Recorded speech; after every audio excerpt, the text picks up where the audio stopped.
Young billionaire shelters a poor little girl on a freezing night, but when he wakes up, she's gone and leaves a note. It was the first night I didn't feel cold. Mom was wrong about you, Dad. He is shocked and begins to cry. The sound of Ethan Walker's footsteps echoed through the marble lobby of Walker & Associates. 28 floors above the city's chaos, his office remained lit long after the other lights were turned off. He was always the last one to leave. He was always alone, 28 years old, 28 floors. The number followed him like a shadow. Rumors about his fortune grew as fast as his reputation in court, relentless, calculating, infallible. Ethan did not smile when he won multi-million-dollar cases. He merely nodded, as if confirming the obvious. That night, the watch on his wrist read 9 p.m. as the elevator reached the ground floor. The night security was already familiar with his meticulous routine. "Good evening, Mr. Walker," said the security guard, a middle-aged man whose name Ethan had never bothered to learn.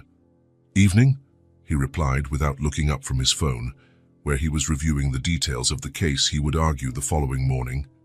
The biting December wind slapped him in the face as soon as the automatic doors slid open. Ethan adjusted his cashmere scarf and pulled his overcoat tighter around his body. The forecast said it would be the coldest night of the year. Not that it mattered. His driver would be waiting, his penthouse would be warm, and tomorrow would be just another day of carefully orchestrated victories. Snowflakes fell in an almost hypnotic rhythm, forming a thin white layer over the black asphalt. The streets, usually buzzing with activity, were deserted.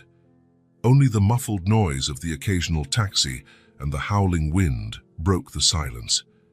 The city seemed to be asleep, but Ethan was still awake, always awake. Checking his watch again, he felt annoyed.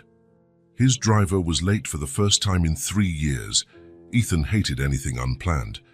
His life operated like a Swiss watch, precise, controlled, with no margin for error. He decided to call the service, but found his phone battery completely dead. Another failure. A surge of irritation ran down his spine. Left with no choice, he started walking toward his apartment, about 15 blocks away.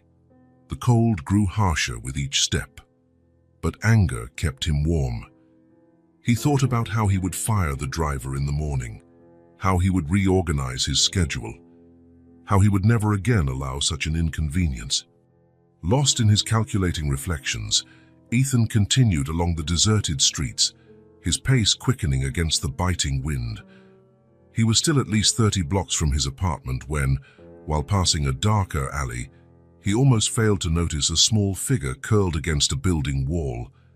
It was a subtle movement, a tremor perhaps, that drew his attention to a slight, fragile body dressed in clothing far too thin for such a freezing night. Ethan hesitated. Normally, he would have ignored the situation. Homeless individuals were common in the city, especially on nights as cold as this. It was not his problem. It never had been. He just had to keep walking. But something made him stop. A small cough came from that tiny figure, a child's cough. Ethan froze. Reluctantly, he drew closer and bent down a bit. "Hey," he said, his voice harsher than he intended. The figure lifted her head, revealing the face of a little girl. No more than 6 or 7 years old, she looked up at him with large brown eyes. Her nose was red from the cold, her lips slightly blue, and tiny snowflakes clung to her dark, tangled hair. She wore only a thin t-shirt, threadbare jeans, and torn sneakers. Her whole body trembled uncontrollably. "Are you okay? It's freezing out here," Ethan asked, glancing around hoping to see someone else nearby. Instinctively, he took off his coat and draped it over her shoulders. The girl stared at him for a few seconds before replying, her voice stuttering from the cold. I don't know where to go." Ethan frowned, feeling uncomfortably self-conscious under the child's gaze. It was as if she could see right through the invisible armor he had constructed over the years. Her response caught him off guard. He looked around again, but the street stayed empty, and the snow was falling more heavily now. "What's your name?" he asked, more out of the need for information than genuine curiosity. "Emily," she replied, her teeth chattering. I can't feel my fingers anymore." Those simple words carried undeniable urgency. Indeed, it was dangerously cold. The kind of cold that could kill a small child left out in the open for too long. Far too cold even for Ethan Walker, with all his money and expensive coats, and for a fleeting instant, he felt something he had not felt in years. Real worry, real fear. The situation demanded immediate action. Ethan looked around. He was too far from home to carry the girl there by foot, and there were no taxis in sight on that deserted street. He pulled out his phone again, but the battery was still dead. "I'll take you to my place," he said, the words surprising even him. "We have to find a taxi first." The words left his mouth before he could think. It was a matter of survival now. Emily looked up at him, startled, as if she hadn't expected kindness from a stranger. Or maybe, Ethan thought, she simply did not expect kindness from anyone anymore. She tried to stand, but her legs seemed too weak.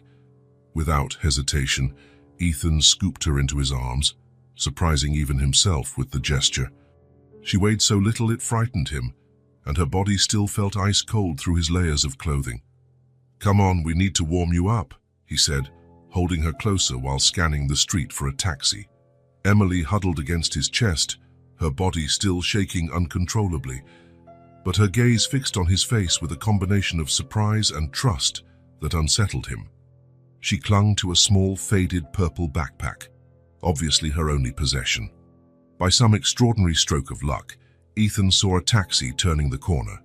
He waved urgently with his free arm. The cab pulled over, the driver eyeing with suspicion this well-dressed man carrying a ragged child. "Walker Towers penthouse," Ethan said, getting in with Emily still in his arms. "It's an emergency."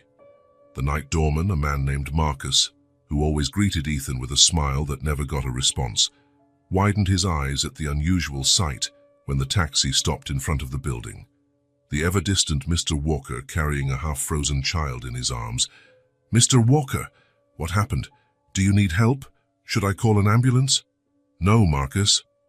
Turn the heat in my penthouse to full blast, right now." Ethan spoke with a sense of urgency that surprised even himself. The doorman immediately complied, picking up the phone without more questions, a perk of owning the entire building. In the elevator, Emily remained curled in Ethan's arms, shivering less and less thanks to his body heat. Her half-open eyes wandered around the luxurious space, equal parts amazed and puzzled. "Do you live here by yourself?" she asked when the elevator reached the top floor. "Yes." "It's really big for just one person." Ethan said nothing. He had never thought his apartment was too big. It was simply inappropriate, functional, like everything in his life. As soon as they entered, the lights came on automatically, revealing a minimalist and impeccably organized space. Designer furniture, abstract art, a panoramic view of the city, everything selected with precision, nothing left to chance, nothing suggesting warmth or humanity. Emily paused in the entryway, as though afraid she might dirty the immaculate floor with her muddy shoes. "You can take off your shoes," Ethan said, pulling off his own coat. "And the coat too, if you want." She complied, showing socks with holes in the toes and a t-shirt far too thin for winter. Her small body trembled visibly. "Are you hungry?" Ethan asked, realizing that it had been years since he'd asked anyone that question. Meals, for him, were just another part of his routine, not something he shared. Emily nodded timidly. "A little?" He led her into the ultra-modern kitchen, where he practically never cooked. He opened the fridge, finding only the most basic ingredients. His private chef kept them in stock even though he rarely ate at home. "What do you like to eat?" Emily just shrugged again. "Anything." Something was off about a child not having any preference for food, Ethan thought. Kids were supposed to be picky, whimsical. They were supposed to want pizza and candy, not anything. With limited culinary skills, Ethan prepared a ham and cheese sandwich and heated a can of soup. As he worked, He cast glances at Emily out of the corner of his eye. She remained quietly perched on a tall stool, her feet swinging freely, watching his every move with a near-scientific fascination.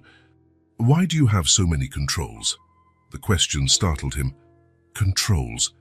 Over there," she pointed to a wall panel. "There's a lot of buttons." "Oh." Ethan realized she was referring to the home automation system, there for lights, temperature, music. "Like magic," Emily concluded, her eyes lighting up for the first time. It wasn't magic, but top-tier technology. It was convenience and efficiency. Still, Ethan didn't correct her. There was something endearing in her interpretation. When the food was ready, Emily ate with a silent gratitude that disconcerted him. She relished each bite as if it were the most delicious thing she'd ever tasted. Though Ethan knew it was nothing special, just basic food, not remotely comparable to the award-winning restaurants he frequented for business. "Is it good?" he asked, oddly eager for her approval. She nodded earnestly. "Really good." "Thank you." The smile she offered him was genuine, free of ulterior motives or expectations, a child's smile. Ethan could not remember the last time anyone had smiled at him like that. His clients smiled out of convenience, his employees out of fear, his flings out of self-interest. But this smile was different. It was real. After dinner, he brought her to the living room, where the Italian designer sofa seemed out of place beneath Emily's tiny, fragile presence. She glanced at the giant flat-screen TV that nearly covered an entire wall. "Can we watch something?" she asked, her voice tentative, as if testing how far she could go. Ethan realized he had not turned that TV on in weeks, maybe months. He had neither the time nor the inclination. "Sure," he said, picking up the remote. "What do you want to watch?" Emily seemed surprised by the question, as though she had not expected to be given a choice. "Cartoons?" Feeling somewhat lost, Ethan flipped through channels looking for something suitable for children. He found a cartoon about talking animals and stopped there, watching Emily settle onto the couch, eyes glued to the colorful screen. As she watched, Ethan tried to process the bizarreness of the situation.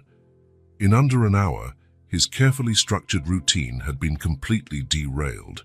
His spotless apartment suddenly had small handprints on mirrors, crumbs on the kitchen island, and the sound of a child's laughter echoing in rooms that were normally silent. He ought to feel annoyed, uncomfortable. Strangely, he did not. In fact, watching Emily laugh over something as trivial as a talking cartoon cat was somewhat hypnotic. Without even noticing, Ethan relaxed into the sofa, his usually rigid posture easing. The exhaustion of the day set in, and he allowed himself to close his eyes for a moment. When he opened them again, he saw that Emily had fallen asleep next to him. Her head had fallen to one side, dark hair partially covering a peaceful face. She was clutching her tattered purple backpack to her chest, as if it were a box of treasures. Ethan stood up carefully so as not to wake her and grabbed a blanket from a nearby closet. Placing it gently over the small figure, he felt a strange, unfamiliar tightening in his chest, the stirrings of protectiveness he had never recognized in himself. He sat down in a nearby armchair and continued to watch her. Who was this child? Where had she come from? Why was she alone? The questions bounced around in his mind, but for the moment, they remained unanswered. He did know one thing. Something had changed. Not just his evening or his routine, but something within him. A novel warmth, a feeling he could not name, began to melt the layers of ice he had gathered over the years. For the first time in ages, Ethan Walker felt something. Not the calibrated emotions he permitted himself in court, not the cool rush of victory in his career, not the fleeting thrill of expensive acquisitions. It was different, something genuine. And while the snow continued to fall outside, turning the city into a quiet, white world, Ethan realized that maybe, just maybe, his own inner winter was beginning to thaw. The sun was already shining when Ethan opened his eyes. Disoriented, he looked around and noticed that he'd fallen asleep in an armchair in the living room.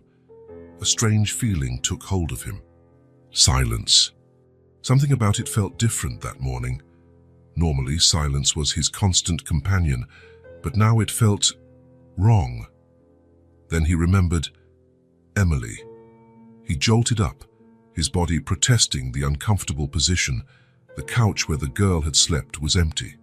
The blanket was perfectly folded, as though by a housekeeper, but there was no trace of the tiny visitor. "Emily?" he called, his voice echoing in the empty apartment. No answer. Ethan went through every room, flinging doors open and calling her name. His growing anxiety was new and unsettling. The bathrooms, guest rooms, the kitchen, everywhere was empty. It was as if the girl had simply vanished. Coming back to the living room, confused and worried, he saw something on the folded blanket. A small piece of paper, folded in half. A note. He picked it up with trembling fingers. It was from a notepad he kept in the kitchen. The handwriting was childish, large, uneven letters, some inverted. The innocence of that writing clashed with the meaning of the words. "It was the first night I didn't feel cold. Mom was wrong about you, Dad, Dad." That single word struck Ethan like a punch in the gut. He read the note again and again. It was as though rereading might help turn those words into something comprehensible. Dad. He dropped onto the couch, the paper crumpling in his grip. Impossible. He wasn't a father, he'd never had children. He had never wanted children. Fatherhood was as foreign to him as living on Mars. Standing abruptly, Ethan walked to the bar in his living room. It was too early for a drink, but desperate times called for desperate measures. He poured whiskey and downed it all in a single burning gulp. The familiar warmth grounded him back to reality. He looked again at the note. Surely this was some mistake. Emily must have confused him with someone else. Maybe the cold had disoriented her, or perhaps she had mental health issues. Maybe she was just a confused child. But another section of his mind formed a different, terrifying theory. What if, in some unimaginable twist, she really was his daughter?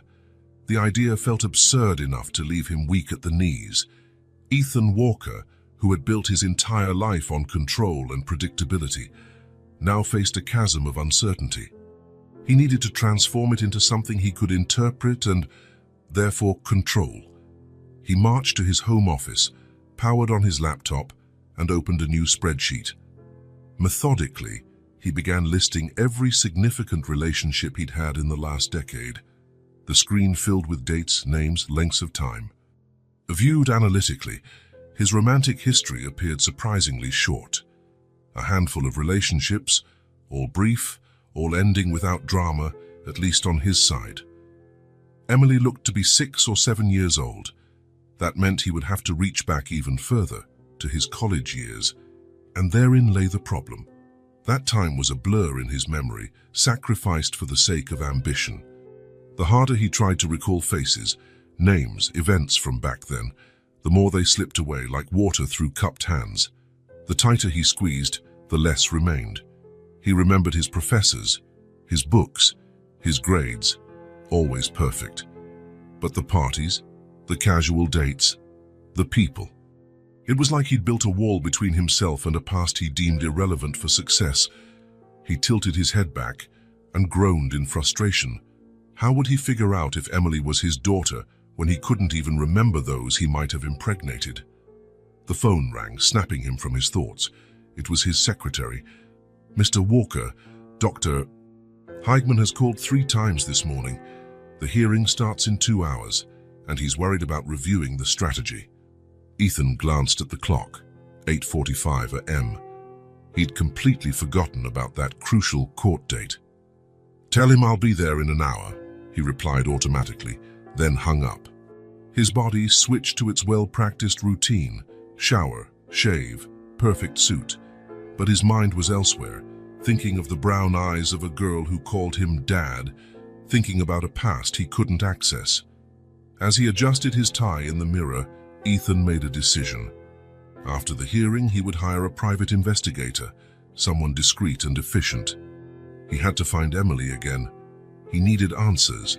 Riding down the elevator to the lobby, He barely took note of his driver's text saying he was waiting. For the first time in years, Ethan's thoughts were not consumed by a case, legal tactics, or professional objectives. "Good morning, Mr. Walker," greeted Marcus, the doorman, as the elevator doors slid open. Ethan stopped suddenly. Marcus. He had seen Emily the night before. "Marcus, the little girl who was with me yesterday. Did you see her leave the building this morning?" The doorman appeared surprised. This was likely the longest conversation Ethan had ever initiated with him. "No, sir. My shift started at 6, and I didn't see any child. George was on night duty. Maybe he saw something." Ethan nodded, concealing his frustration. "When George comes in, have him call me, please." "Yes, sir. Did something happen to your niece?" Ethan hesitated momentarily. "No, everything's fine. I just need to know when she left." As he got in the car, he gave instructions to the driver, then leaned back, trying to gather himself.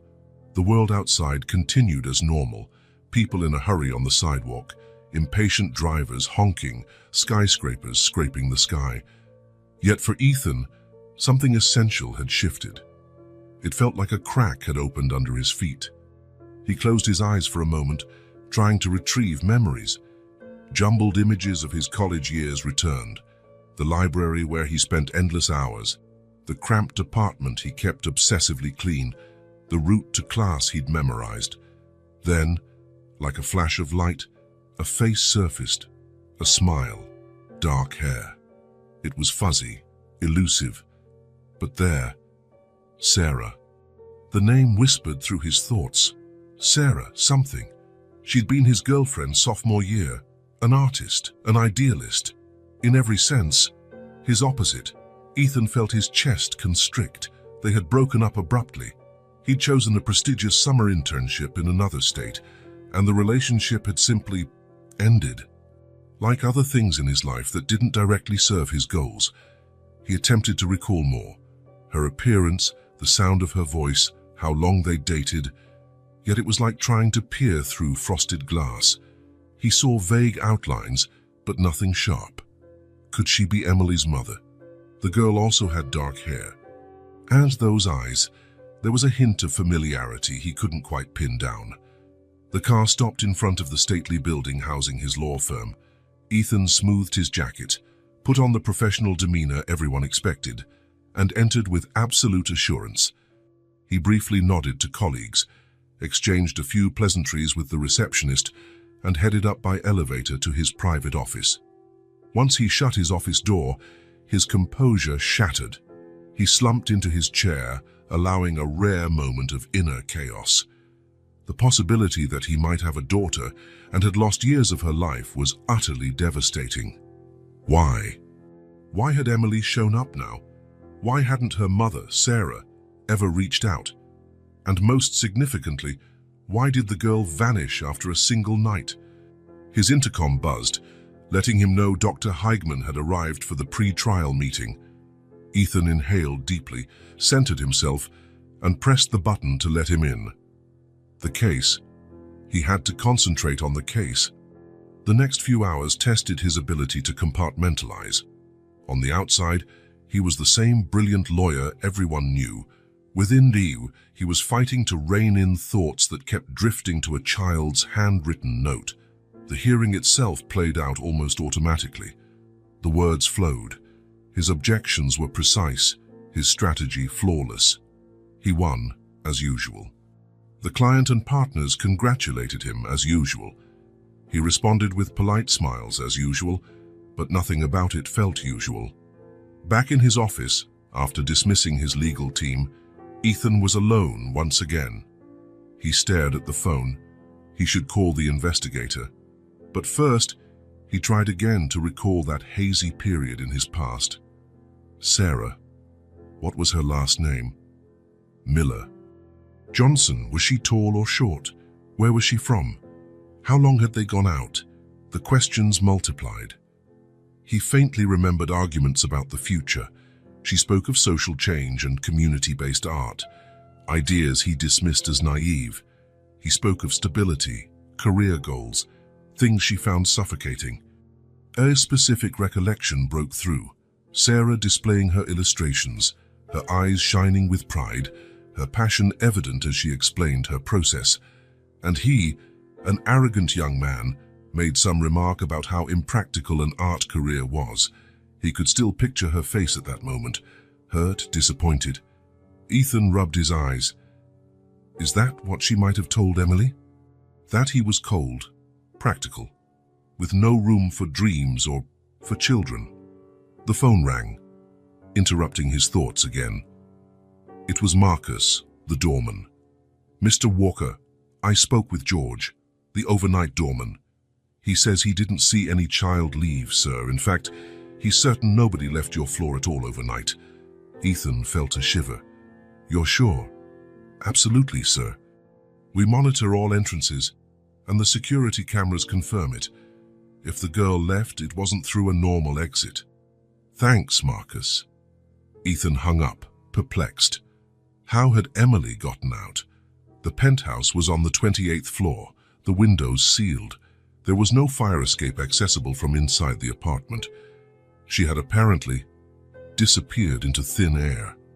A sense of unreality swept over him. What if this was all in his head? What if he had imagined the child, the note? He opened a desk drawer and took out the crumpled piece of paper he'd stuck in his pocket that morning. No, the note was real. The childish handwriting, the unsettling words, it was all real. Emily existed, and if she really were his daughter, where was she? Why had she shown up, only to vanish? Could it have been some sort of test? A message? For the first time in his adult life, Ethan Walker was completely lost.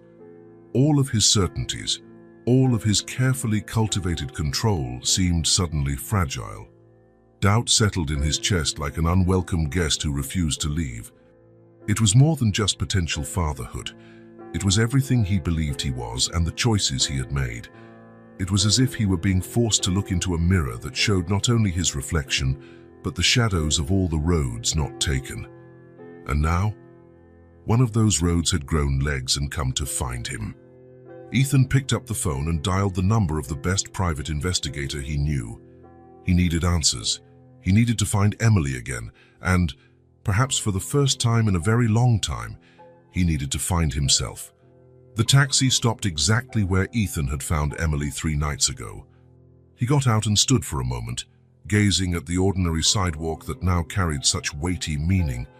The cold still stung, though not as fiercely as it had that night. The snow had been partially shoveled away, leaving grimy heaps on the curbs. "Should I wait, sir?" asked the cab driver. "No, thank you." It was his third time returning to that spot in a week. His first visit had been brief, almost furtive, as though he were ashamed of looking for a child who had appeared out of nowhere and vanished the same way. On the second visit, he'd mustered the courage to enter nearby shops and ask around. Today, he intended to thoroughly canvass every inch of the neighborhood. The preliminary report from the private investigator had arrived that morning. Nothing. No Emily matching that description in local school systems. No recent police reports involving a missing child. No leads on who she might be or where she could have come from. Ethan adjusted his scarf and began walking. This time he had a photo. Nothing professional, just a still shot taken from the security camera in his building's elevator, showing Emily in his arms. The image was grainy and in black and white, but it was better than nothing. His first stop was a corner bakery. The same elderly man who had served him the day before still wore a curious expression. "Find your girl?" the man asked. Ethan shook his head. "Not yet. I have a photo now." He showed the image, and the man adjusted his glasses, leaning in for a better look. The quality's pretty bad, but I still think I saw a girl like her with a woman a few days before you showed up." "Can you describe the woman?" The man shrugged. "Thin, dark hair, didn't pay much attention. They passed through quickly, didn't buy anything. Again, no real help."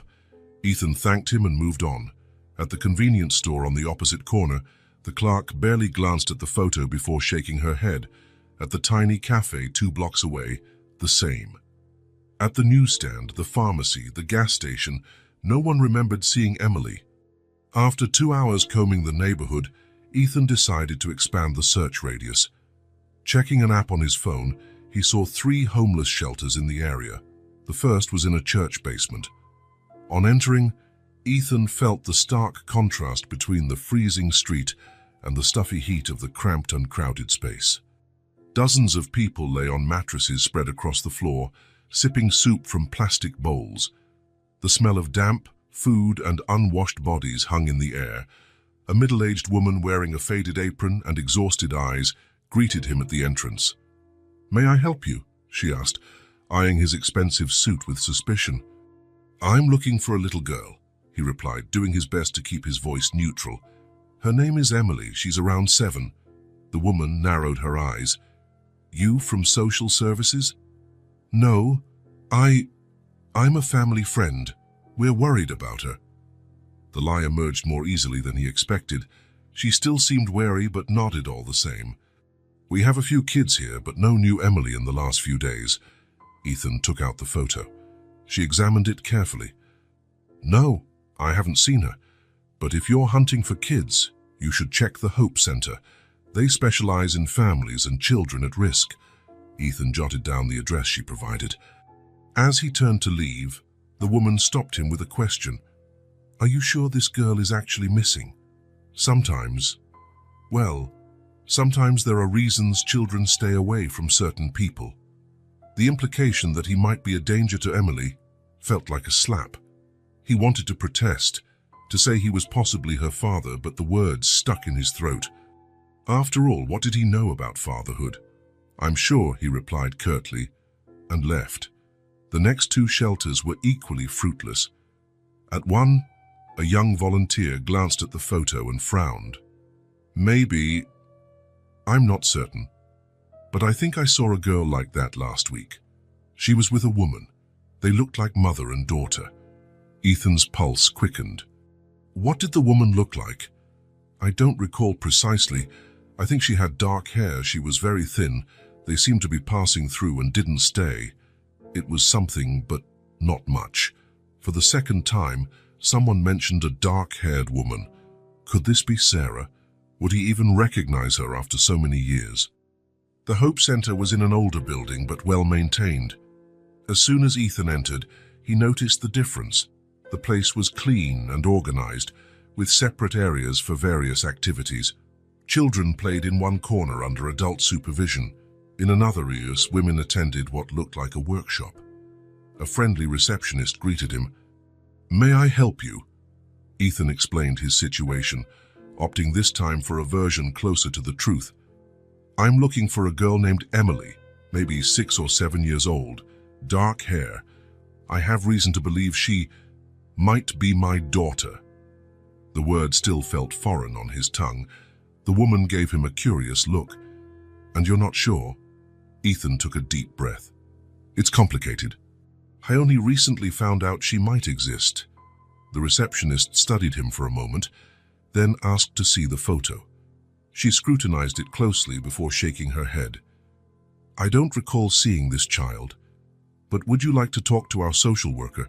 She knows most of the families that come through here." Ethan nodded, and she led him to a small back office. The social worker, a middle-aged black woman with a confident bearing and piercing gaze, introduced herself as Dr. Reynolds. "Tell me your story, Mr. Walker. The complete version." Something in her tone allowed no evasion. Used to controlling conversations, Ethan felt oddly vulnerable. Nevertheless, he told her everything. Meeting Emily on that freezing night, her spending the night at his apartment, her mysterious disappearance, and the note calling him Dad.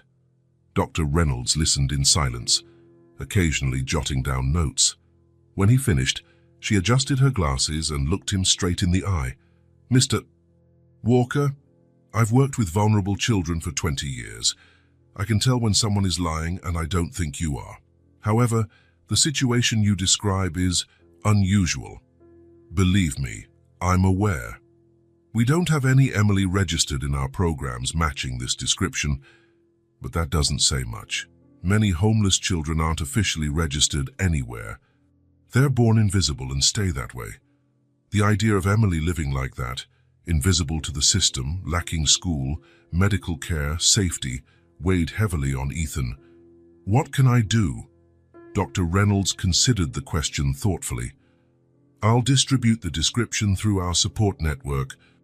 I also suggest you keep visiting shelters, especially during mealtime hours, when they tend to be busier. Perhaps you should also expand your search to other parts of the city. She hesitated briefly before continuing.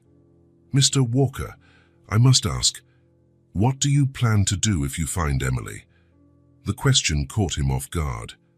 He'd been so focused on finding her that he hadn't really considered what came next. But you don't want to get to know her, figure out who she is.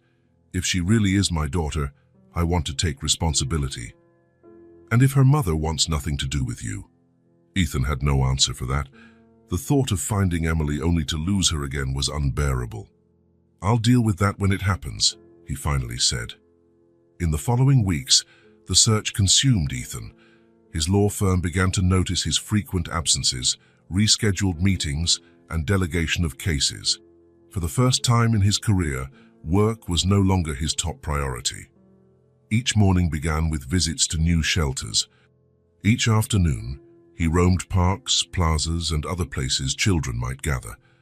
He started recognizing other faces, not just Emily's, whom he obsessively sought, but the faces of a city he had never truly seen before. The woman who slept on the same bench for 15 years and knew every child by name. The ex-veteran who ran his own patrol at night to make sure no child slept alone. The retired teacher who gave free lessons under a makeshift tent under the bridge to anyone willing to learn. One afternoon, after another fruitless search, Ethan found himself at the back of an alleyway watching a group of children sharing a single sandwich. None of them were Emily, but all had that same expression, a mix of innocence and toughness that no child should have. On impulse, he went to a nearby diner and bought a dozen sandwiches, sodas and fries. Returning to the alley, he placed the food on the ground and stepped back. "It's okay," he said, taking a step away.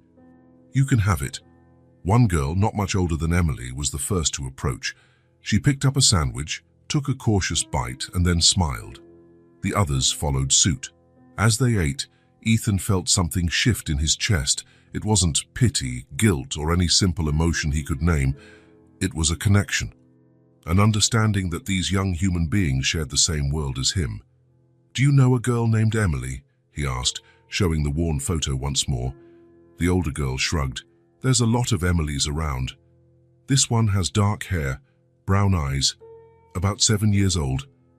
The girl took another bite of her sandwich, chewing slowly as she thought. "I think I saw someone like that with an older lady last week, near the community center, you know, by that big church." Ethan's heart pounded. An older lady, not a young woman. No, she was older, had gray hair. I think the girl called her Grandma. Grandma. The word struck him like a lightning bolt. Emily had a grandmother. That opened up an entire new realm of questions. The next day, Ethan went back to the location described by the girl. The community center was a modest but tidy building, offering various services, everything from after-school tutoring to food banks. Upon entering, a young volunteer smiled politely at him. "How can I help you?" "I'm looking for a little girl," he explained, showing the photo, "and possibly her grandmother." The volunteer studied the image. I don't recognize her, but we get so many people daily. Let me call Mrs. Morris. She runs the children's program." Mrs. Morris was a stout woman with gray hair and a naturally warm demeanor. She took the photo and studied it carefully before speaking. "I can't say for sure. Maybe I saw a girl like that in last week's reading group, but I'm not certain. She was with a woman, but I didn't pay attention to whether she was old or young. I'm sorry." Ethan thanked her anyway and left his business card, asking that they contact him if Emily showed up again.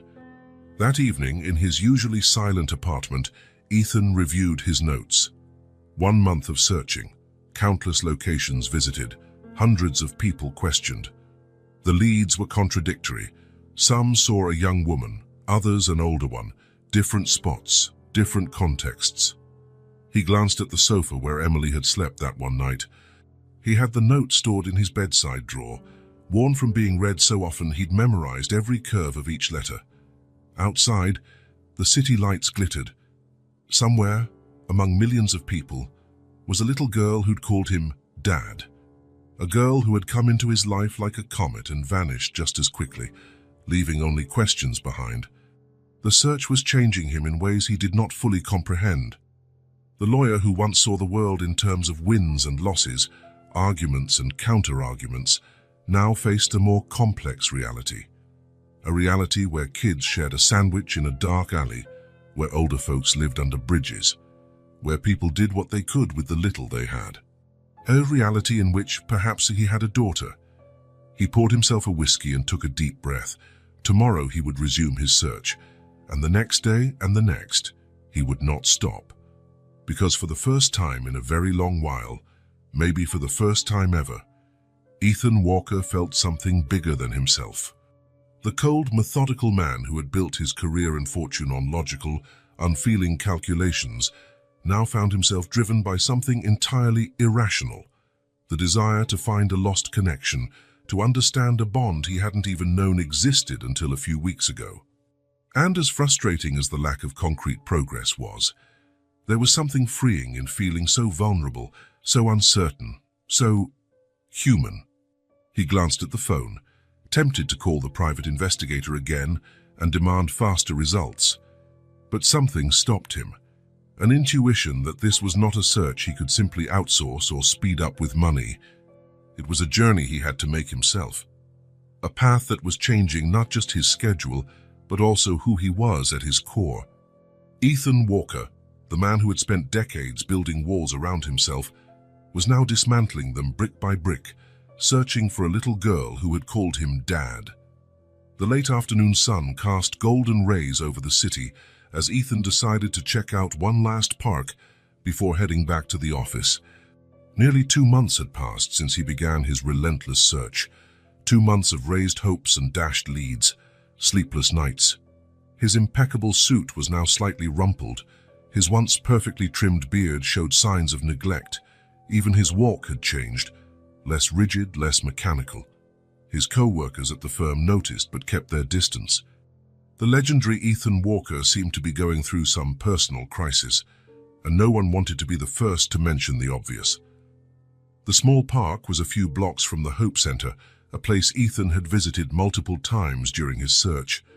It was modest, with a few worn wooden benches, a small playground, and enough old trees to provide decent shade. A handful of children played on the slide, watched over by their nannies. Some elderly folks played chess at a concrete table. Everything seemed peaceful, ordinary. Then his eyes registered a solitary figure sitting on one of the swings, dark hair falling over thin shoulders, simple clothes, though clean, a faded purple backpack at her side. Ethan's heart nearly stopped. He froze, terrified she would disappear if he blinked or breathed too loudly. But the girl remained, gently swaying, her feet barely scraping the ground. Emily. Ethan walked toward her slowly, afraid she would vanish again as she had that morning in his apartment. She seemed lost in thought, idly tracing circles on the ground with the tip of her shoe. She didn't notice him until he was just a few steps away. When she finally looked up, he saw something unexpected in her eyes. Recognition, not surprise, not fear, just the calm acknowledgement of someone familiar. And then, a small, genuine smile.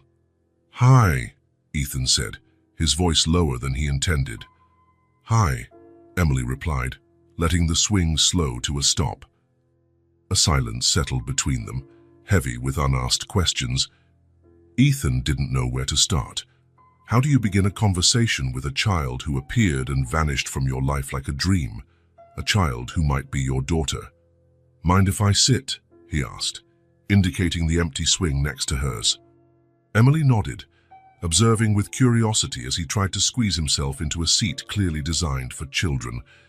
The sight of a suited man on a park swing might have been funny under different circumstances. "I've been looking for you," he finally said. "I know. Emily replied calmly. Her response surprised him. How do you know? Emily shrugged in that universal childlike way. You asked about me in different places. People talk. Ethan nodded slowly. Of course. The community of vulnerable and homeless people networked with each other, shared information, protected their own. It was naive to think his queries wouldn't get around. Tios disappeared, he said, trying to keep his tone neutral, free of accusation. I had to go back to Mom, she explained, glancing down at a loose shoelace. She'd be worried. Mom. The word hung in the air like a tangible presence. Emily, Ethan began, carefully picking his words, you left a note at my place. She nodded without speaking. In the note, you called me Dad. Her large eyes met his. There was no doubt in them, just a quiet confidence that belied her age. You are my dad, she stated, as if pointing out the color of the sky or that water was wet. Ethan swallowed, feeling simultaneously dizzy and more alert than ever. How do you know that, Emily? Mom has a picture of you. Old one. She keeps it in a special box, but I've seen it lots of times. Emily kicked her legs gently, making the swing move a fraction. And she told me. She told you about me? Emily nodded again. She said you're really smart and speak well, that you're a lawyer and make a lot of money. Ethan wasn't expecting that. He felt oddly vulnerable, realizing how someone from his past had described him to this child, his child. Did she say anything else? He asked hesitantly. Emily's face grew slightly guarded. She said you're cold, that all you care about is work and money, that I didn't deserve to meet you because you... She paused, brow furrowed as she tried to recall the exact phrase, wouldn't know how to love someone so small. The words hit him like a blow, not because they were unfair, but because, until a few weeks ago, they had probably been true. The old Ethan Walker would have behaved exactly as her mother predicted, distant and perhaps even irritated by the inconvenience of a child in his meticulously ordered life. But something had changed. What do you think? He asked, surprising himself with the question. Do you think I'm like that? Emily considered him with a seriousness remarkable for someone her age.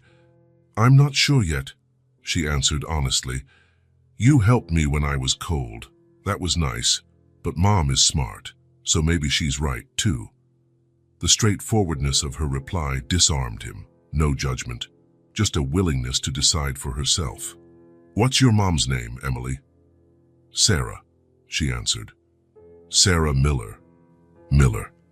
The surname didn't ring a bell. Could it have changed? He couldn't remember. Is she okay? Emily bit her lower lip, suddenly seeming much younger and more vulnerable. Not really. She gets sad sometimes, and it's hard to find work. Those words, uttered so simply, struck Ethan with force. The worn backpack, their simple but clean clothes, their need for community resources. Emily, where are you living now? She hesitated for the first time, looking around as if making sure no one could overhear. I can't say.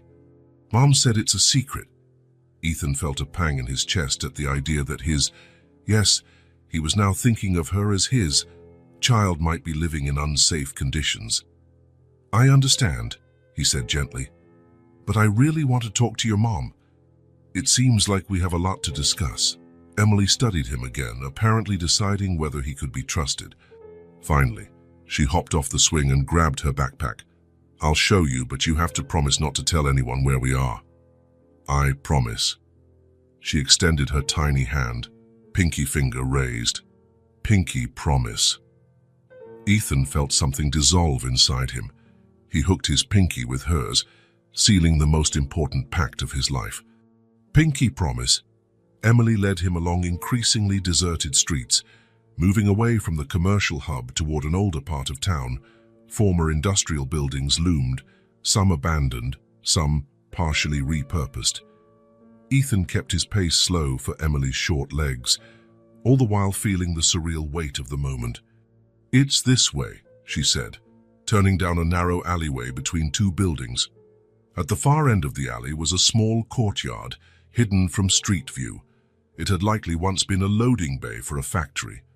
Now it was a makeshift camp of tents and neatly arranged belongings in plastic tubs. At the center, a small fire burned in a metal drum used for warmth or cooking. That was when Ethan saw her. She was facing away, hanging clothes on a makeshift clothesline. Dark hair tied into a messy bun, a thin figure, yet standing tall with a dignity that defied her surroundings. "Mom!" Emily called, running toward her. "Look who I brought." The woman turned and the world seemed to stop. Sarah. Not Sarah Miller. Sarah Bennett. The name flashed into Ethan's mind like lightning, along with a deluge of memories he'd buried for years. Sarah Bennett, the art student he'd dated for nearly a year in college. Sarah, with her ideals, her dreams, her passion for beauty he had never fully understood. Sarah, now rooted to the spot, her face pale like she'd seen a ghost. For a long moment, no one spoke. Emily glanced between them, confused by the sudden tension.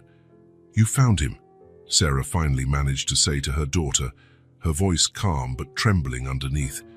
"He was looking for me," Emily answered. "People at the shelters told me." Sarah nodded slowly, then addressed her daughter without taking her eyes off Ethan. "Emily, sweetie, can you fetch water for us at the station? Use the big container." Emily looked like she wanted to protest, but something in her mother's tone quelled it. She grabbed a large plastic jug from the corner and left, sneaking curious glances back over her shoulder. Once they were alone, silence descended again, even heavier. "So," Sarah finally said, crossing her arms defensively, "you finally met your daughter." The words confirmed what Ethan's heart already knew, yet hearing them spoken made him lean against the nearest wall for support. "Why didn't you ever tell me?" he asked, his voice husky with emotion. Sarah let out a humorless laugh. "I did." "No, you didn't. I never knew. I sent you a letter," she cut him off, eyes shining with an old mix of pain and anger. "To your fancy new address in New York, when you started that big internship. I explained everything. I never got a response." Ethan furrowed his brow, struggling to recall. A letter. He had a faint memory of an envelope in Sarah's handwriting, arriving amid a chaotic stack of mail during his first frenzied days. He remembered tucking it away to read later, when life was less hectic. Then later never came.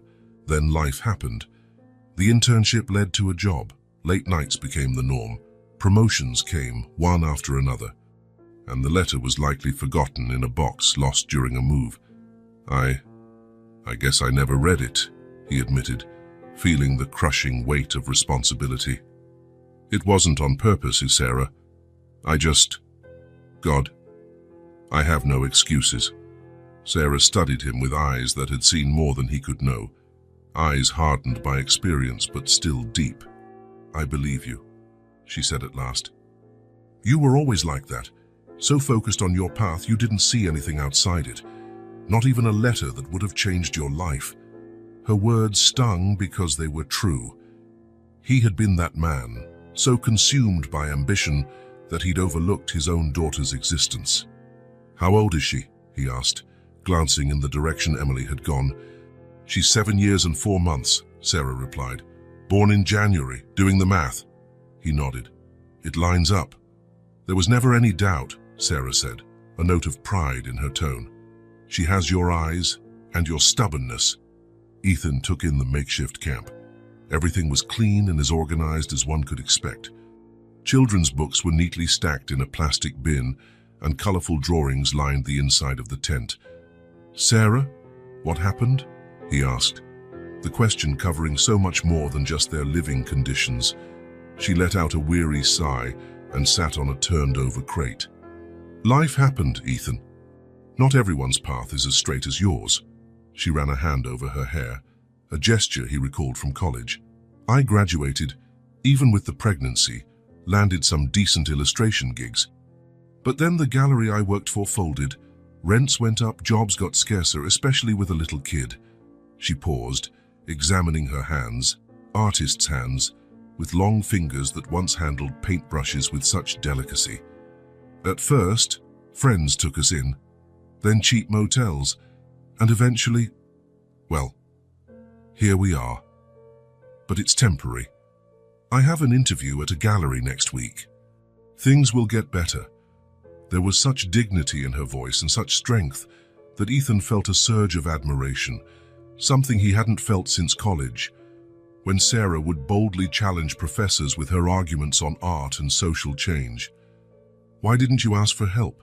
There are programs—" "I tried," she cut in, voice tinged with frustration. "But the wait lists are endless.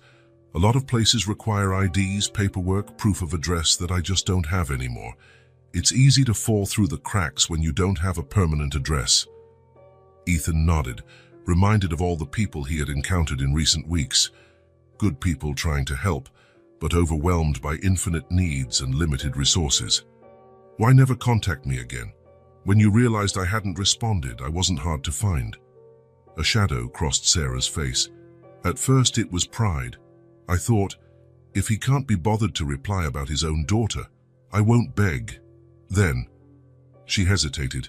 Then it was fear. Fear. Fear that you'd reject Emily. Fear that you'd meet her and not want her. Or worse, that you'd take her out of obligation, without actually loving her. She locked eyes with him, unwavering. "You were so cold, Ethan. So detached. When we broke up, it felt like you were relieved to be rid of a distraction." The words hurt because they carried truth. That was exactly who he had been. Someone who saw relationships as obstacles, emotions as inconveniences. "I figured it was better for her to be loved by one parent than rejected by two," Sarah said. "That's why you told her I was too cold to love her." "I told her the truth as far as I knew," Sarah sighed. "But after that night, after she stumbled upon you and you helped her, she wouldn't stop talking about how nice you were, about your big fancy apartment, about how you seemed sad, but different from what I'd described." A faint, melancholy smile curved her lips. Kids are observant, and she wanted so badly for her father to be someone good, for her father to love her. Ethan felt a lump in his throat. "So she snuck out to see if it was true." Sarah nodded. "She found the old photo, and I told her more about you. Your determination, your intelligence. I guess I piqued her curiosity. Emily's always been stubborn. She realized we were close to your neighborhood, so she waited until I fell asleep and went off looking for you." Ethan remembered that bitterly cold night, how fateful it had seemed, and now realized it was the determination of a 7-year-old who just wanted to meet her father. "Why did she come find me again today?" Sarah looked away. "I didn't let her. She was supposed to be at an art workshop in the community center, but Emily does what she sets her mind to.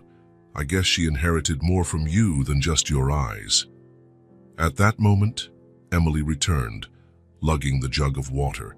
Her face lit up to see them still standing there, talking.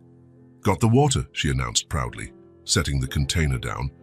"Thank you, sweetie," Sarah replied with a tired smile. "Why don't you grab some cups?" While Emily busied herself, Ethan moved closer to Sarah and spoke quietly.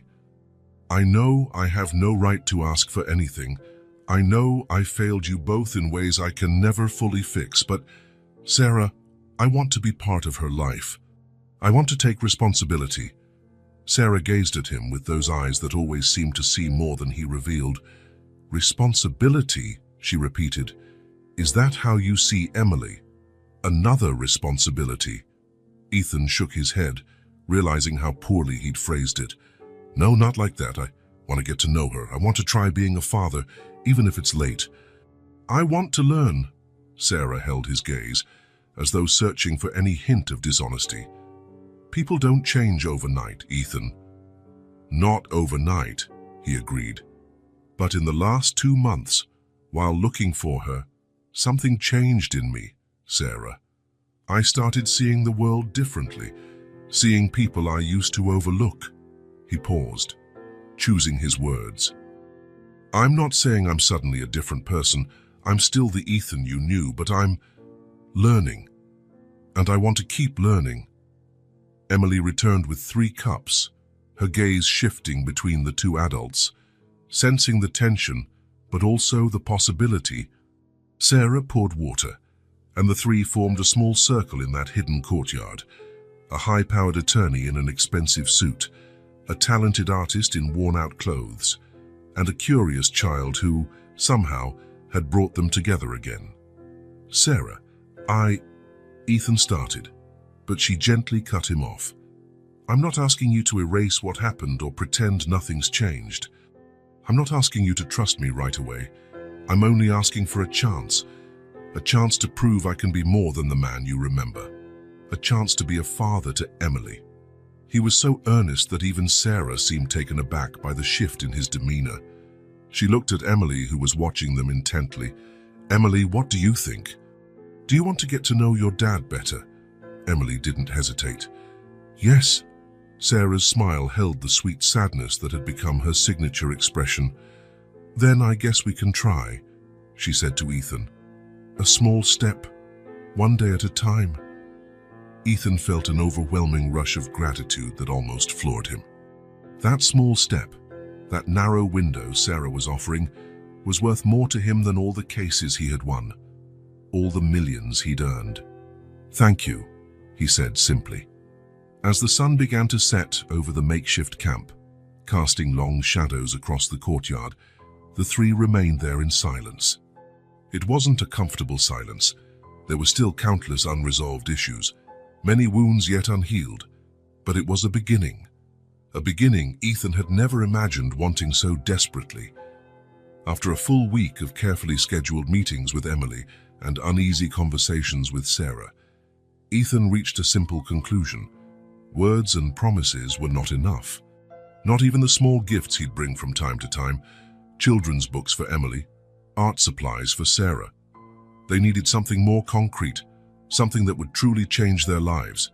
So, for 3 days, Ethan vanished. He ignored calls, cancelled appointments, leaving Sarah worried and Emily confused. He didn't mean to scare them, but he had to act swiftly. On the 4th day, he reappeared at their makeshift camp with an envelope in hand and a determined glint in his eye. I need to show you both something, he said simply. Will you come with me? Sarah eyed him warily. Where? Trust me, he pleaded. He knew he didn't deserve her trust, but after glancing at Emily, who was practically buzzing with curiosity, Sarah nodded reluctantly. The taxi took them to a quiet residential neighborhood far from downtown, not a wealthy suburb, but one with tree-lined streets, clean sidewalks, and an air of tranquility that starkly contrasted with the place where Sarah and Emily had been living. The car stopped in front of a small 2-story house. It had a simple but well-kept facade, large windows and a small porch. The front yard, while modest, boasted newly planted flowers. A normal house, discreet and cozy. What is this? Sarah asked as they got out of the taxi. Ethan took a deep breath. A house. I can see that, Ethan. Why are we here? Wordlessly, he opened the envelope and handed Sarah a key. It's for you. Sarah froze, staring at the key as if it were dangerous. What? I bought this place for you, Ethan explained. It's furnished, stocked with groceries, ready to live in. There's a bedroom for Emily with room for toys, and a small office for you with art materials. I thought you could use it as a studio if you like. Sarah's expression was unreadable. A blend of shock, confusion, possibly hope or anger.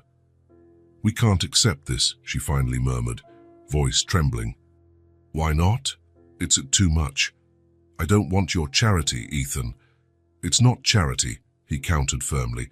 It's the very least I can do for you, for my daughter. It's an obligation I failed to uphold for years. Emily, who had been silently taking in the scene, approached the front door. Can we at least see inside? She asked, eyeing her mother hopefully. Sarah hesitated. Ethan could see the turmoil in her eyes, her pride pitted against a practical need, the desire to shield Emily from disappointment. Just look, he suggested. If you don't like it, we'll get back in the taxi. No pressure. Eventually, Sarah relented. Ethan gave the key to Emily, who ran to the door excited about the grown-up responsibility. After a few clumsy attempts, she managed to unlock it. Inside was just as Ethan had envisioned, simple but inviting. Comfortable furniture, neutral tones with small bursts of color, enough space to be cozy without being ostentatious. He'd even added personal touches at the last minute. A bookshelf with children's books, a vase of sunflowers, Sarah's college favorite, if memory served, a box of board games on the coffee table. Emily sprinted from room to room, exclaiming each new discovery. Sarah moved more slowly, lightly touching furniture as though afraid it might vanish. When they reached Emily's future bedroom, the girl squealed in delight. The bed had a bright comforter, a small shelf of books, and a desk near the window for drawing. The walls sported empty shelves ready to be filled with a child's knickknacks. "Mom, look! I have my own room!" Sarah's expression softened at her daughter's excitement. She locked eyes with Ethan, still wary, but now with tears threatening to spill. "And over there," Ethan pointed to a door at the end of the hallway. "That's your space." The office had a large desk near the window, a small easel, and shelves stocked with art materials, watercolors, brushes, pencils, sketch pads, everything a struggling artist might need for a fresh start. Sarah pressed a hand over her mouth, clearly overcome with emotion. "How did you know?" "I still remember your dreams," he answered simply. The silence was broken only by Emily sprinting back to show off some new treasure. Later, they gathered in the kitchen, and Sarah finally voiced the question that had been gnawing at her. "What do you want in return, Ethan?" "What's the catch?" He shook his head. "There's no catch. The house is yours. The paperwork is in Emily's name, with you as her guardian until she's 18. I can't undo what I did or didn't do for the past 7 years. But I can try to do what's right now." She studied his face, searching for deceit. "And the future. What do you want from us?" "I just want the chance to know my daughter, to be part of her life, to be a father, even if I'm starting late." Sarah looked over at Emily, who was rummaging in the fridge, fascinated by the idea of food available any time. "It's not too late," she finally whispered, her voice husky. "She's only 7. You still have time." Then, slowly, she picked up the house key from the table.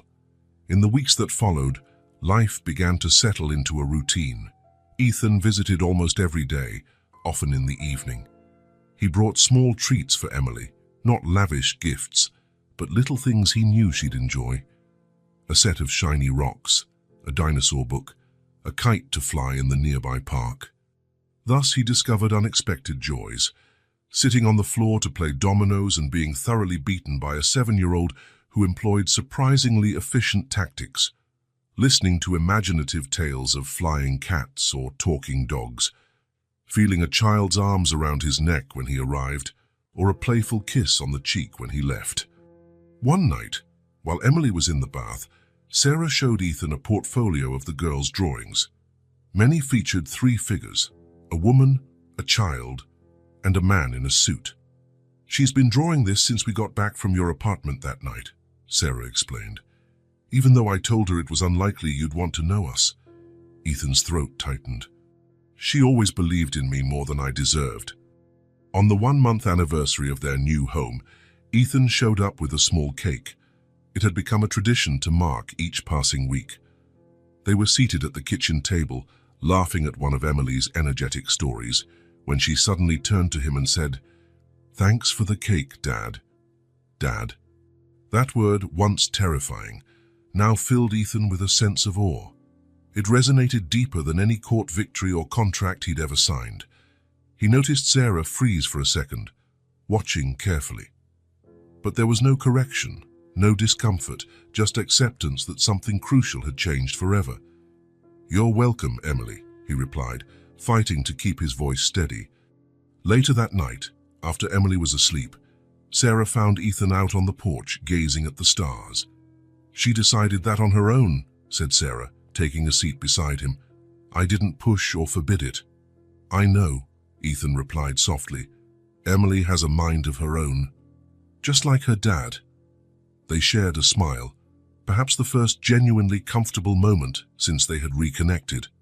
Driving back to his still-empty penthouse that evening, Ethan recognized that something fundamental had changed inside him.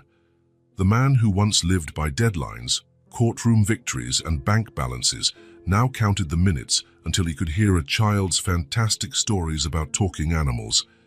The lawyer who intimidated judges and juries now trembled with emotion at the sound of a single word: Dad.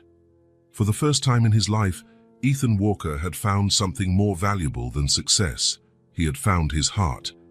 The opportunity came almost by chance. Ethan was waiting for Emily to finish a drawing, part of a new Monday routine, when he noticed a newspaper ad. Meridian Gallery was seeking new talents for a group exhibition, interviews happening the following week. He clipped the ad and handed it to Sarah when she came in from the kitchen. "You should give this a shot," he said, trying to sound casual. Sarah examined the clipping apprehensively. "Meridian is a respected gallery," she murmured, almost to herself. "But it's been so long since..." "Since what?" Ethan prompted.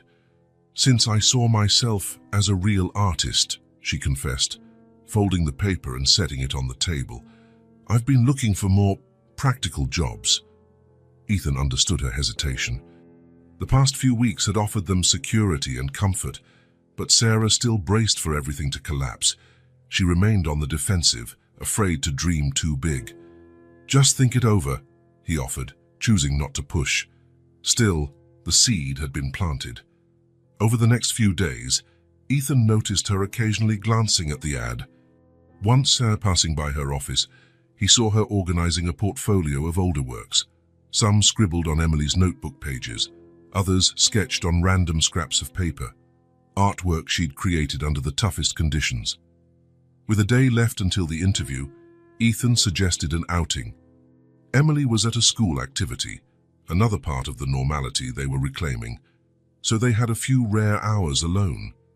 They strolled to a small park near the house, a serene spot dotted with wooden benches beneath the shade of old trees. The weather was mild, perfect for a quiet conversation. "You going to the interview tomorrow?" he asked after a few minutes of companionable silence. Sarah twirled a fallen leaf between her fingers. "I'm still not sure." "Why not?" She shrugged, so reminiscent of Emily that Ethan had to smile. "What if I'm not good enough? It's been years, Ethan. The last time I exhibited anything was before Emily was born. But you never stopped creating. Doodling while your kid sleeps is not the same as being a professional artist." Ethan turned on the bench to face her fully. "Can I be honest?" Sarah lifted an eyebrow. "Since when do you ask for permission to be honest?" He smirked at the jab. Lately, Sarah's walls occasionally lowered, and he caught glimpses of the free spirit he'd known years ago. "I've had a look at your recent sketches, what you do for Emily, the doodles in your notebook. You have more talent now than you did back in college." She rolled her eyes, but a faint blush colored her cheeks. "You don't know anything about art." "True. But I know potential, and I know people who deserve a chance. You have both." Sarah gazed into the distance, at the sun's lazy descent. "You know what's funny," she said after a moment. "During all those hard years, art was what kept me sane. When we barely had enough to eat, when we slept in shelters or on the street, I drew for Emily, for myself. Like breathing." Ethan nodded silently, encouraging her to continue. "But now that we finally have some stability, now that I can possibly go back to doing it professionally, I'm terrified." "Of what?" She sighed deeply. "Finding out I'm not good enough. That all those dreams I had were just naive." "Sarah," Ethan said softly, "you spent 7 years creating art in the worst conditions, without proper materials, without time, without support, and still, you never quit. That's not naivety, that's who you are." He paused before adding, "Remember how we met in that philosophy of art class?" She smiled, recalling the memory. "For you were so out of place, the only law major in a room full of scruffy art students. And do you remember what you told me when I stared around in panic during discussions on Kant and aesthetics? I said you didn't have to understand everything to appreciate it. Exactly. And I'm telling you the same now. I don't know if Meridian Gallery will love your work. I don't know if you'll land that opportunity, but I do know you deserve a shot. Sarah remained silent a while. It's not just about the art, Ethan continued. It's about everything you represent. A woman who raised an amazing child alone under conditions that would break most people, who kept her dignity, her kindness, who refused to let the world snuff out her spirit. He inhaled and, feeling unexpectedly vulnerable, voicing these thoughts he'd barely admitted to himself. You are an artist, Sarah, not just on paper or canvas, but in the way you've taught Emily to see beauty in the streets, in the way you've made a home wherever you ended up. Her eyes shone with unshed tears. For the first time since reuniting, Ethan glimpsed a confident smile reminiscent of her college days. I never imagined Ethan Walker, the contract law king, would give a speech about art and beauty. He laughed, relieved at the sudden lightening of mood. I'm full of surprises. Apparently, Sarah exhaled, setting her shoulders in a silent decision. Fine. I'll go to the interview. That's all I ask. But don't expect miracles. Galleries usually have their favorites before interviews even start. Then surprise them, Ethan replied, like you always do. The following morning, Ethan was in an important meeting when his phone buzzed. It was Elena Torres, Meridian Gallery's director. He'd called her a few days prior to put in a good word for Sarah. Mr. Walker, Elena sounded irritated. I'm calling because your recommended candidate, Sarah Bennett, did not show up for her scheduled interview this morning. Ethan's heart dropped. She didn't show. No. I adjusted my schedule to see her personally, per your request. I'm disappointed. There must be some mistake, Ethan insisted. She confirmed she would be there. Well, it's almost 11 Tuan and the interview was at 9 Quam. Sorry, but we have other candidates. After hanging up, Ethan tried calling Sarah, straight to voicemail. Again. Nothing. A deep sense of urgency filled him. It was unlike Sarah to skip something this important, especially after their conversation. Something had gone wrong. He cancelled all further meetings and drove straight to Sarah's house. Racing through traffic, he conjured up every worst-case scenario. Had they run away? Had Sarah lost her nerve? Arriving, he noticed the curtains closed even though the day was bright. He knocked several times with no reply. He was about to use the spare key he kept when he finally heard slow footsteps inside. Sarah opened the door, looking utterly exhausted. Her eyes were red, her hair disheveled. What happened? Ethan demanded at once. Emily, she croaked. She's sick. Sarah stepped aside. The normally tidy home was a wreck. Blankets strewn across the couch, half-empty glasses of water, medicine bottles on the coffee table. In the bedroom, Emily lay curled up on the bed, her face flushed with fever, eyes glassy. She tried to smile when she saw Ethan but ended up wincing. Started last night, Sarah explained from the doorway. I thought it was just a cold, Hugs, but her fever spiked at dawn. We used what meds we had and cold compresses. She got a little better by morning, but then got worse. Why didn't you call me? Ethan asked, feeling her burning forehead. Sarah folded her arms defensively. You had that big meeting. I thought I could handle it. And the interview? She merely shrugged in resignation. Some things are more important. No bitterness, no recrimination, just the truth. Emily was her top priority, always had been. Jobs could wait. That was the kind of sacrifice Sarah had made countless times over the years. She needs a doctor, Ethan declared. Now. I know, Sarah sighed, distraught. I was looking up the free clinic. The wait is 5 hours. No, Ethan cut her off. We're going to Dr. Bennett's clinic downtown. It's private. Ethan, we can't. Now is not the time, he interrupted. Emily needs immediate care. We'll argue about money later. Sarah didn't protest further. Emily's fever spoke for itself. Within 20 minutes, they were at one of the city's top clinics. doctor. Bennett's facility. The doctor, a warm middle-aged man, examined Emily thoroughly. A virus, he finally confirmed, common this time of year. But the high fever is worrying. Let's run some tests to be sure. The following hours were a blur of tests, IV fluids, and constant monitoring. Sarah never left her daughter's side, while Ethan handled paperwork, phone calls, whatever he could do to help. Late in the afternoon, the fever finally broke. Test results showed nothing beyond the viral infection. Relief washed over everyone. "She'll be fine," the doctor reassured them. "Just needs a few days' rest, plenty of fluids, and regular meds." Leaving the clinic, Emily dozed in Ethan's arms, still groggy. By the time they arrived home, evening had fallen. Sarah looked physically depleted, yet visibly relieved. "Thank you," she murmured, after Ethan tucked Emily into bed.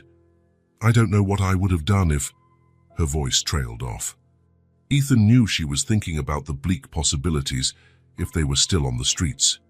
No stable home, no quick access to care, no resources for medicine. "Don't think about that," he said quietly. "You're safe now." He spent the night in the guest room, neither one mentioning the lost interview or the gallery. There were more urgent matters at hand. A week later, with Emily fully recovered and back at school, Sarah took Ethan by surprise with an announcement. "I rescheduled the interview at Meridian Gallery. It's this afternoon." Ethan lowered the newspaper he'd been reading. "Really? How'd you manage that?" Sarah gave a hesitant smile. "I called the director, explained what happened, and emailed some photos of my recent work. She agreed to see me." "That's fantastic." He felt a surge of pride. This was the first time Sarah had taken such initiative since they reconnected. "Want me to drive you?" "I need to do it alone," she said, a new determination in her tone. "But thank you." Hours later, Ethan received a text from Sarah asking him to meet her at the gallery. The urgency in her words worried him, but he tried not to jump to conclusions.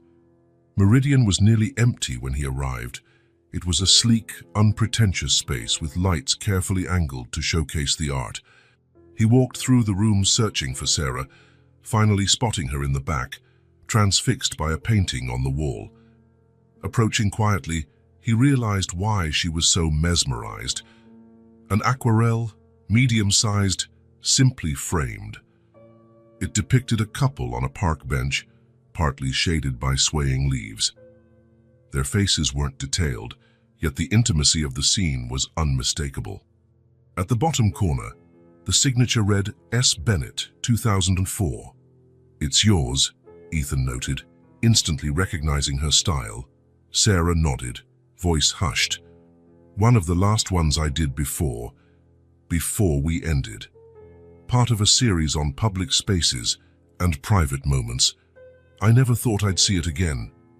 A gallery staffer approached, noticing their interest. "Beautiful piece, isn't it?"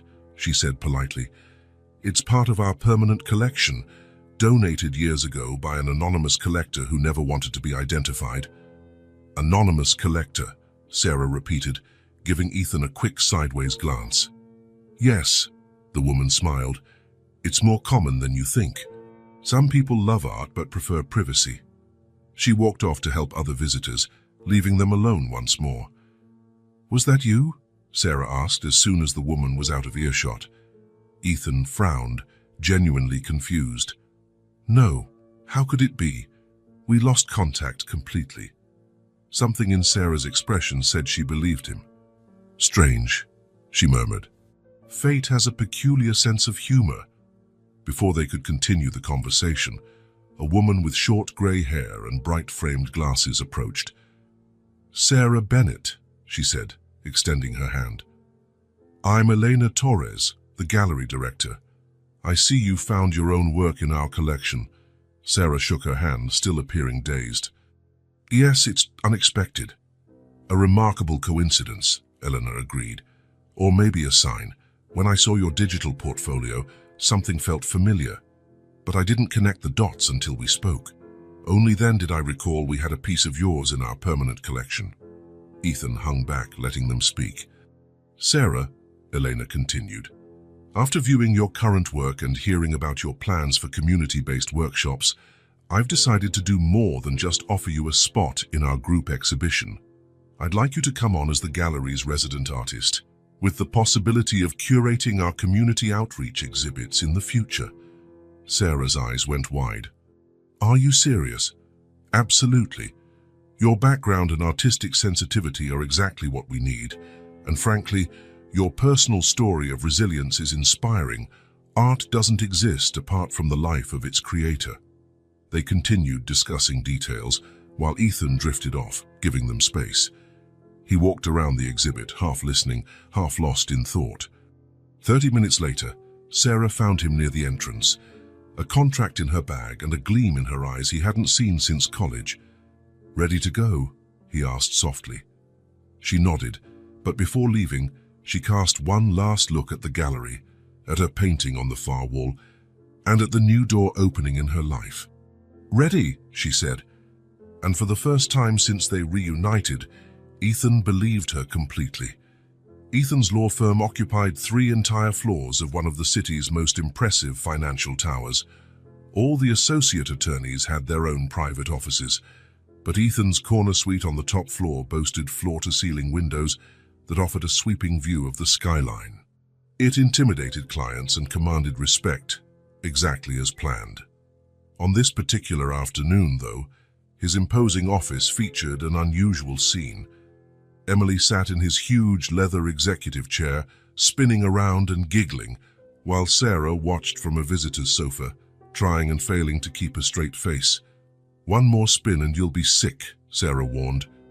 "No, I won't," Emily insisted, giving herself another push. "Dad's chair is magic." The word "dad" still caused an odd tightening in Ethan's chest, even after months. A blend of pride, fear, and an unfamiliar happiness he would never have predicted. "All set," announced Mr. Martin, a family law attorney, walking in with a folder. "We just need the signatures." Emily halted her spinning, suddenly curious about the serious energy in the room. She watched intently as the adults gathered around the desk. The document was straightforward, but carried enormous weight. A formal recognition of paternity. Emily would now be legally acknowledged as a Walker, with all the rights and protections that implied. "Are you sure about this?" Sarah murmured when Mr. Martin stepped out momentarily to grab a functioning pen. "It'll change everything, officially." "I've never been more certain of anything," Ethan replied. His gaze fell on Emily, who was currently doodling on an expensive pad of legal stationery he'd given her to keep her occupied. She stuck her tongue out a bit in concentration. He knew that gesture so well now. He knew her little habits, tastes, and quirks. He was no longer a stranger in his own daughter's life. When Mr. Martin returned, Ethan signed the forms with a calm assurance normally reserved for his largest deals. Sarah signed next, her hand trembling slightly. "Now you sign here, Emily," the attorney said, pointing to a line. "It just shows you understand what's happening." Emily held the pen solemnly, pressing it too hard, leaving a crooked, childlike signature that might have been the most precious thing Ethan had ever witnessed. "All done," Mr. Martin declared with a smile. "Emily Bennett Walker is now legally your daughter, Mr. Walker. Congratulations." A hush descended. Emily broke it first. "So does this mean I can draw on the walls at your apartment now, Dad?" The office erupted in laughter, instantly dispersing the tension. "No, definitely not," Ethan pretended to chide. "But it does mean you're officially a Walker. And Walkers keep their promises. So I guess we have a celebration to get to, right?" Emily's eyes shone. "The picnic in the park." "Exactly. It was a promise made weeks ago, a small celebration in the park once the legal process was finalized. Nothing extravagant, just a picnic with ice cream and games. The kind of event the old Ethan Walker would have found frivolous, but now seemed perfectly fitting. As they gathered up their things, Ethan noticed Sarah looking at him with an unreadable expression. "What?" he asked gently, once Emily dashed ahead to call the elevator. "Just thinking about how much everything has changed," Sarah replied. "A year ago, You never would have believed you'd be planning a picnic to celebrate paternity." There was no accusation in her tone, just a calm observation. "The best changes are the ones we never plan," he said, surprising himself with the sudden insight. Sarah smiled, a true smile that reached her eyes. Who'd have thought Ethan Walker would become such a philosopher? The months that followed brought a rhythm Ethan never imagined possible, but now he couldn't picture his life otherwise. He kept a guest room in Sarah's house. For nights he stayed late after dinner or ended up crashing after reading Emily a bedtime story. His luxurious penthouse was still technically his residence, but he seldom used it. At the office, he delegated multiple cases, cut down his hours, and to everyone's shock, began refusing clients whose values clashed with his new worldview. People noticed. "You've changed," remarked Mark Evans, one of the firm's senior partners, during a meeting. He didn't sound critical, just observant. "I'm more selective," Ethan said simply. "It's not just that. You're more human." Months prior, Ethan might have bristled. Now he just smiled. "Thank you. That's exactly what I'm trying to be." One morning, he received a call from Emily's school. She'd fallen during recess and sprained her ankle. "Nothing serious," the principal assured him, "but someone needed to come get her." Without hesitation, Ethan cancelled a crucial client meeting and drove to the school. Only after the fact did he realize he hadn't paused to weigh professional costs or consider consequences. Emily took precedence, plain and simple. It was a clarity he'd never experienced before. He found Emily in the nurse's station, her face blotchy from tears but bravely smiling. "Look, Dad, they wrapped my ankle with a special bandage," she said, showing him with pride. "Looks great," he agreed, helping her hop off the cot. "Let's go home. We can watch that dinosaur movie you've been wanting to see." Emily leaned on him for support as they hobbled to the car. Halfway there, she stopped, looking up at him with eyes so similar to his own. Big, brown, full of a serious maturity. "Thanks for picking me up, Dad." "I'll always come," Ethan replied, and he knew it was the truest statement he'd ever made. The transformation at work extended to home. Ethan kept discovering new facets of fatherhood. He learned to braid Emily's hair for school, after several clumsy tries, check her homework, cope with nightmares, treat scraped knees. He also realized Emily had a knack for art, clearly inherited from Sarah. Together, they set up a small painting area in the backyard, spending hours creating side by side, his stiff, technical sketches contrasting with Emily's colorful, free-flowing pieces. One day, he noticed Emily was observing him instead of painting. "What?" he asked, intrigued by her serious expression. "I'm trying to see if you're like the dad I imagined," she replied with candid, childlike honesty. He stared, momentarily speechless. "What do you think?" Emily cocked her head. "You're better," she decided. "The dad I imagined couldn't play dominoes or draw." Ethan chuckled, though his chest tightened. "I'm glad I beat your expectations. And you stay," she added, returning to her sketch. "The dad I imagined always left in the end." In that moment, Ethan silently vowed he would never again be the man who walked away. Ever. Meanwhile, his relationship with Sarah continued evolving at its own pace. There was no rush, no label, just mutual respect and a growing closeness. Sometimes, when Emily slept, they talked for hours on the porch, reconnecting with who they had been and discovering who they were now. One night, Sarah mentioned a call for submissions to an international art show she was considering. "It'd be amazing for your career," Ethan commented. "Yes," she agreed, "but it means a 2-week trip to Paris in spring." A loaded pause followed. This would be the first extended separation since they'd formed their new family dynamic. "Emily and I would manage," Ethan finally said. "It'd be hard, but we'd manage." "You deserve it, Sarah." She studied his face in the dim porch light, as if confirming he meant it. "You really have changed," she said softly. Ethan pondered her statement earnestly. "I think it's less that I've changed and more that I've rediscovered parts of myself that were dormant," he replied. The man who always chose work first is still in here somewhere. But there's room for more now. Sarah reached across the small table, entwining her fingers with his. That simple, intimate gesture said more than words could. Spring arrived, bringing Sarah's first solo show at Meridian, titled Invisible. It was a poignant collection of scenes and portraits capturing the reality of people society often overlooks, those who are homeless, those who work the night shift, single parents. It was raw, honest, and profoundly moving. On opening night, the gallery brimmed with critics, collectors, and art enthusiasts. Sarah, dressed in a simple black dress Ethan had seen hanging in her closet for weeks, looked both radiant and nervous.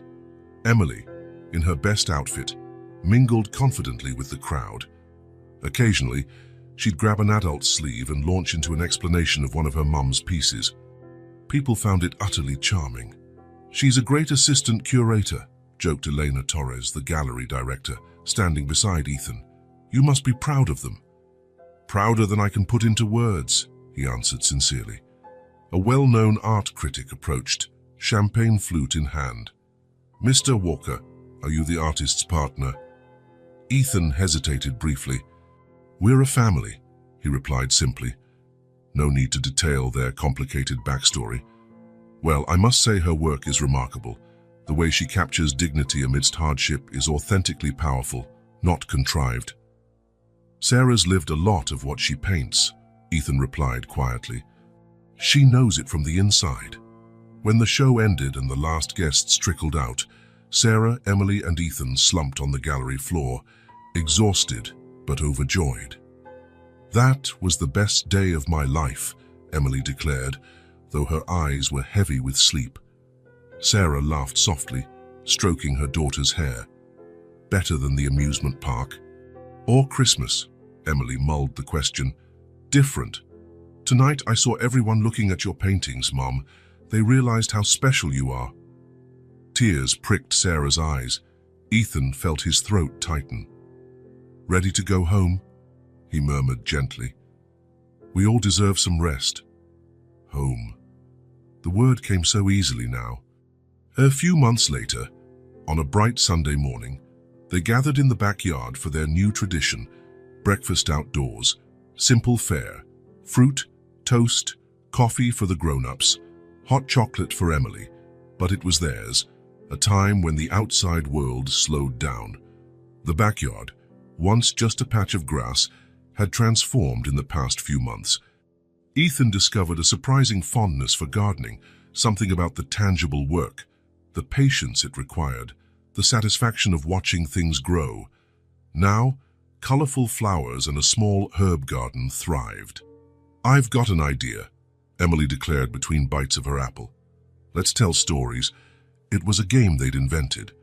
One person began a story, then the next continued it, and so on, weaving increasingly absurd narratives about astronaut princesses, dragons afraid of heights, or robots who dreamed of becoming gardeners. "Once upon a time," Sarah started, "there was a city where people forgot how to laugh. Until one day," Emily picked up, "a girl found a mysterious box in the park. Inside the box," Ethan added, "was a puppy with a map on its collar." The story went on, sillier with each round, drawing out laughter from the three of them. At some point, Ethan watched the scene as if from a distance. The sun filtering through apple tree leaves, the dancing shadows on the table, Emily's animated face as she recounted her part of the story, the tender smile on Sarah's face. He realized he'd found something he didn't know he was missing. It wasn't perfect. They still argued sometimes, faced challenges, felt insecure. Sarah occasionally feared losing everything again. Emily still had nightmares about their time on the streets. Ethan had to constantly remind himself that life was more than work and victory. But they were imperfect together.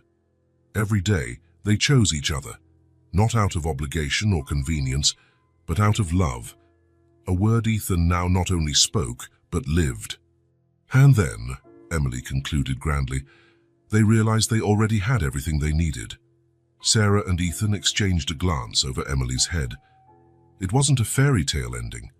It wasn't a perfect resolution or a guarantee of endless happiness. It was simply a moment, a choice renewed, a tangible presence. And that was more than enough, Ethan found. The cold loneliness that had once been his only companion had given way to a steady, messy, wonderful warmth, a family that was rebuilding itself day by day. He smiled at his daughter's dramatic flourish. "I like that ending," he said, returning her grin. "It's the best one of all." When the story ended, Emily ran off to play with the sprinkler Ethan had installed for hot days. Sarah moved to the chair Emily had vacated, sitting beside him. "What are you thinking about?" she asked, noticing his reflective expression. "How life can change completely in so little time," he replied. "How I thought I had everything, but really had nothing that truly mattered." Sarah's smile still made his heart race, even now, after all they'd endured. "What about now?" "Now I have everything," he said simply. "You two, this house, these Sundays, this—" He searched for the right word. "This warmth." In the distance, Emily's laughter echoed as she played in the water, a sound that symbolized everything Ethan had found. Joy, spontaneity, life in its purest form. "I like that ending," he murmured, gazing fondly at his daughter. "It's the best ever." And as the sun rose higher, Ethan knew there was no flawless happy ending in store. There would be conflicts, hurdles, and inevitable wounds from the past. But there would also be this choice to be a family, day after day, one step at a time. That was enough. It was everything. And Ethan Walker, the man who had once shivered alone in his gilded tower of solitude, now found himself surrounded by a life warmer and richer than he could ever have imagined.